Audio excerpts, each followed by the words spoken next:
सुप्रभात, good morning.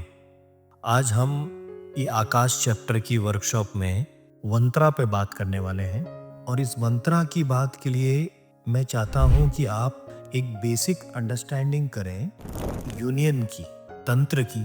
और तंत्र को जानने के लिए सबसे जरूरी है कि हम कॉस्मिक और टेलुरिक के बीच में जो ग्लोबल एनर्जी आती है उसको समझें। इस प्रोसेस में मैं आपको शिवा और शक्ति का मिलन जो सेंटर में होता है उसके बारे में बताना चाहता हूँ। Consciousness and reality. So vertical, Shiva is bringing him the consciousness, Shakti, the horizontal, is bringing him the reality.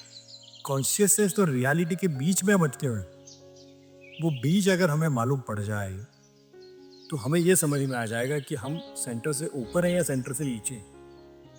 So are we moving towards the consciousness और we are going downward. So tantra का सबसे बड़ा एक philosophy है, तंत्रा का सबसे important philosophy है कि there is no higher and there is no lower. Higher has the lower, lower has the higher.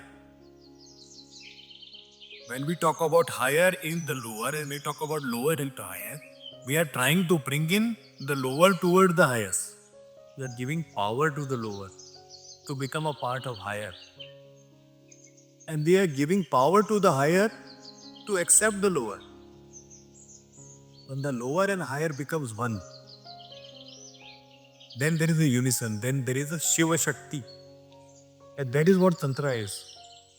तो तंत्र की मेन डेफिनेशन क्या होगी? Everything is inclusive, then that is what akash tattva is.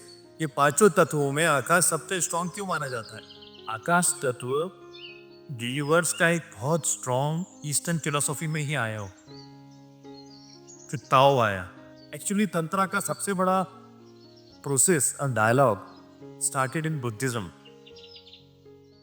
और बुद्धिज्म के थ्रू ही हम ये समझेंगे कि स्पेस, आकाश जिसको हम वास्तु कहते हैं, और तंत्र जो शिव और शक्ति का मिलन है, जो हमारे शरीर के अंदर की एनर्जेटिक प्रोफाइल है, जो काम करने की प्रोसेस है, उसको तंत्र कहा जाता है। तंत्र इज द मैकेनिक्स, और इस मैकेनिक्स को बहुत अच्छी तरह से बुद्धिज्म में समझाया गया है, और इसी को हम बेस लेते हुए मंत्रा फिलोसॉफी पे आगे बात करेंगे।